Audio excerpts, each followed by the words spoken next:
So we have this article here talking about a situation regarding a Bloodbourne 60 FPS patch that was made by a modder that is currently getting taken down by Sony. Sony has hit them with a DMCA takedown, and this mod has apparently been out for a little while now, so people are wondering why Sony decided to do this now, and we're going to get into that in this article. But here's where it gets really ironic. This person that made this mod is the same person that leaked the information to the mainstream gaming journalists way back in the day when Stellar Blade was about to release, and leaked the information to them about the supposed hard R. He's the one that leaked the information to people like Alyssa Mercante and everybody else in their Discord where they get together and get the news ready to spread out at the same time. He's the one that leaked it to them. He's the one that started the controversy, and he's the one that got Stellar Blade censored with the hard R stuff to begin with. It's absolutely insane how we have come full circle.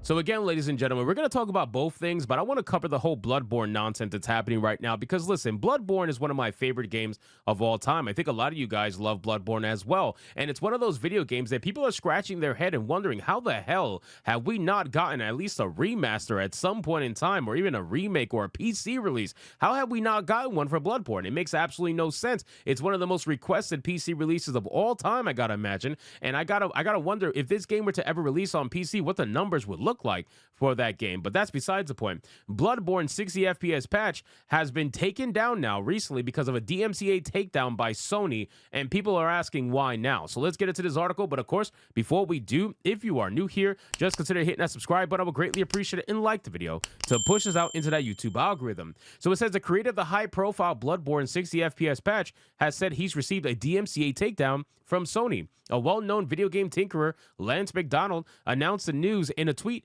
saying he received a takedown notification on behalf of Sony Interactive Entertainment asking that I remove links to the patch I posted on the internet, so I've now done so. McDonald then pointed to one of his YouTube videos on the Bloodbourne 60 FPS patch, which he released in 2021, and recounted a meeting with former PlayStation executive Shuhei Yoshida in which he mentioned he made the 60 FPS mod for Bloodbourne. I met Yoshida and said to him, I make mods for PlayStation games, and he said, oh, and I said I made the mod, the 60 FPS mod for Bloodbourne, and he laughed so hard. Bloodbourne is, of course, one of the biggest conundrums in the video game industry. The From Software masterpiece launched on PS4 to critical and commercial acclaim, but since then, Sony has not touched it. Fans are desperate for an official next-gen patch that will make the game run at 60 FPS, up from 30, but there is also calls for a remaster and a sequel. I would like to see a remaster more than a sequel, because I'm not sure if current-day Sony can do a sequel properly. I'm unsure about that. Obviously, From Software would definitely do right with a sequel, but I just worry that with the whole discussion happening about them potentially being bought out and whatnot,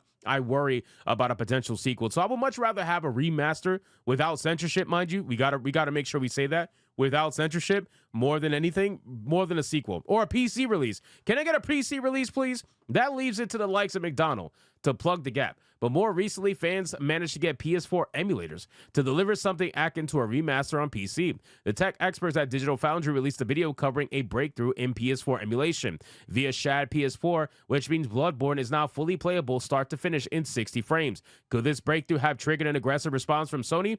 IGN has asked Sony for comment. Now, I highly doubt Sony's probably going to comment on this, to be honest with you, because listen, when they do a DMCA takedown, they're not fucking around, right? They're trying to take you down and stop you from doing whatever it is that you're doing that they don't agree with. That's all they're trying to do. So for them, they don't care about having a conversation at that point. Once they filed a DMCA, there is no conversation. They're trying to take you down no matter what. But let's see. So we got earlier this month, Yoshida delivered his Bloodbourne no-show theory in an interview with Kinda Funny Games. He says Bloodbourne has always been the most asked thing Yoshida began, and people wonder why we haven't really done anything. Even an update or a remaster should be easy, right? The company is known for doing so many remasters, right? Some people get frustrated. I have only my personal theory to that situation. I left First Party, so I don't know what's going on, but my theory is, because I remember, Miyazaki-san really loved Bloodbourne, when he created. So I think he is interested, but he's so successful and he's so busy, so he doesn't he cannot do it himself, but he does not want anyone else to touch it. So that's my theory, and the PlayStation team respects his wish. So that's my guess, right? Theory. I'm not revealing any secret information, to be clear. So with that being said, about the whole Bloodbourne patch, now we're going to talk about the controversy and how it's linked to this particular person. Now, if you guys are unaware, if you don't remember, there was a hard R situation. There was censorship over at Stellar Blade. This was leaked prior to the reveal, or I'm sorry, prior to the release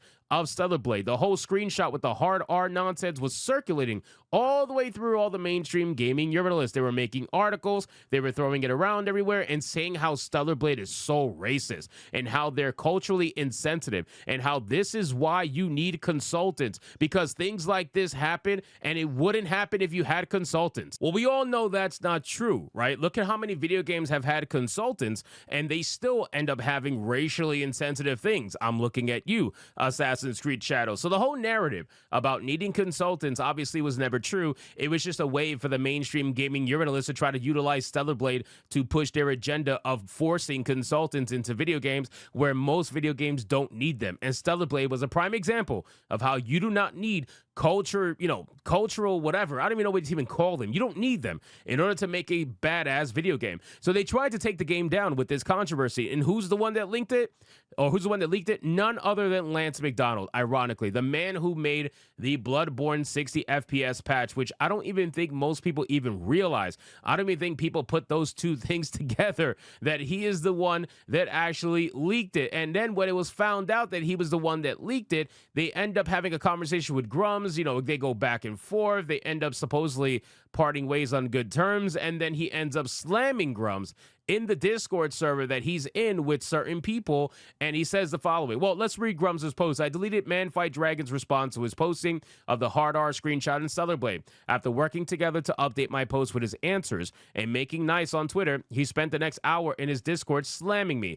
I don't believe a word he says now. Lance says, laughing my ass off. He joined the server. That's so effing funny. This is not a safe space for him. Then all of this is basically cut out, but he's basically attacking people about the hard R, woke shit, selection of uncensored games and stuff. He basically goes off on the entire debacle. So at the end of the day, ladies and gentlemen, this is one absolute massive joke. And I still say that even though he's the one that caused the censorship of Stellar Blade, right? And he's an asshole for that. At the end of the day, DMCA takedown of a Bloodbourne 60 FPS patch does suck. It does suck. There's no doubt about it. I feel like that is censorship from Sony, through and through. And they knew about it, right? They knew about the patch since 2021. So why are they taking it down now, 4 years later? Makes you wonder why all of this is happening in the first place. Is it because they're coming out with their own version of 60 FPS? Are they finally about to announce a new Bloodbourne? Are they finally about to announce a remaster, a PC release? Who really knows? But currently, right now, as we stand, all we know together is that they took it down with no reason whatsoever and demanded he remove the links everywhere online that he posted them himself. So if you got the patch, great. If you don't have the patch, well, you're not going to be able to get it anymore until somebody else leaks it somewhere else. So anyway, guys, thank you so much for watching this video. Hope you did enjoy it. If you did, consider leaving me a subscribe. I would greatly appreciate if you could like the video, comment, let me know what you thought, and I'll see you guys on the next one. Hypnotic out.